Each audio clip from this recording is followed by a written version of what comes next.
So Dune 2 earned 32.2 million the film's domestic opening day, the highest opening day ever for Timothée Chalamet and Denis Villeneuve. So I didn't see Dune 1 before Dune 2. I saw Dune 2 on Friday and I started watching Dune 1 on Saturday morning.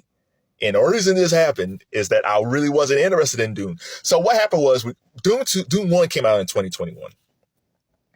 And we're coming out post-pandemic. We're coming out of the pandemic. There were still people trying to figure out how to go to see films in the theater. And there's only a few films I wanted to see in the theater. And it was mostly, it was a couple of Marvel movies. And Dune was not on that list. Even though I seem to like Dune. I actually like Dune 1 more than Dune 2, which is kind of weird. So let's talk about Dune 2. Cinematically, it is amazing. Denis Villeneuve created a masterpiece of cinema. It is breathtaking. And one of the reasons why I wanted to see Dune 2, because there was comparisons between Empire Strikes Back and The Dark Knight. I can't put that film in those categories. Like, I love The Dark Knight. Every time The Dark Knight is on, I have to watch it. And Empire Strikes Back, when it was the Vader reveal to Luke, is like one of my favorite movie scenes ever.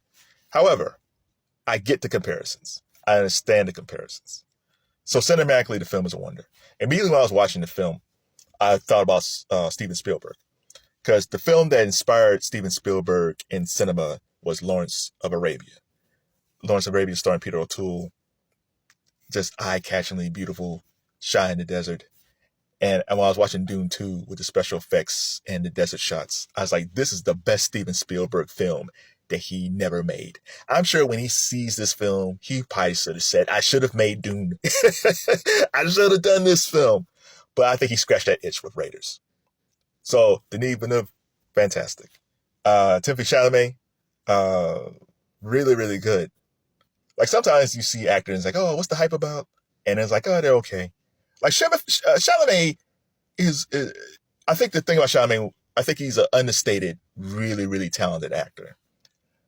I don't think we really see, I think he's just, it feels very natural for him when he acts on screen, that I think we take his talent for granted. But if you see the difference between him and Dune 1 and Dune 2, he's physically better, he's a stronger actor, and he's carrying the film. Like in Dune 1, you had Oscar Isaac, you had Jason Momoa, you had Josh Brolin, you had all these heavy hitters surrounding Timothy, even though it was his film. You had all these great talents surrounding him. And now he's carrying that movie. Now he's carrying Dune 2.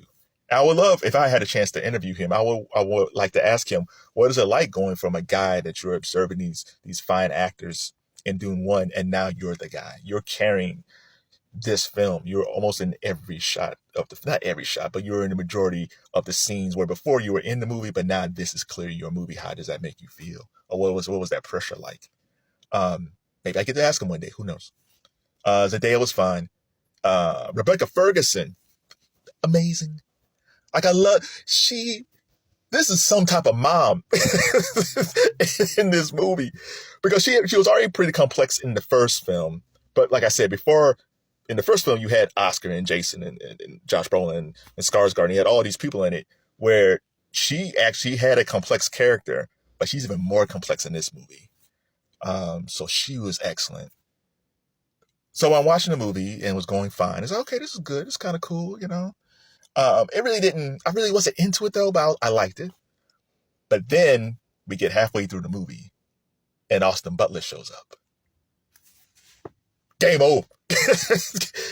Austin Butler to me is the true heir apparent to Heath Ledger, where Heath Ledger immersed himself into Brokeback Mountain and clearly as the Joker. Austin Butler immersed himself into Elvis and he immersed himself in his role. Like, there's no hint of who Austin Butler is at all. The way he moved, the way he talked, the way he stared at people, the sly look on his face when he kills people. Like, he's playing a very psychotic character. But you can't keep your eyes off of him. And my only complaint about his role is we didn't see him enough. I say, I want more Austin Butler. Even though it's not Austin Butler's film, it's Timothy's film. And really is really a coming of age story with Timothy.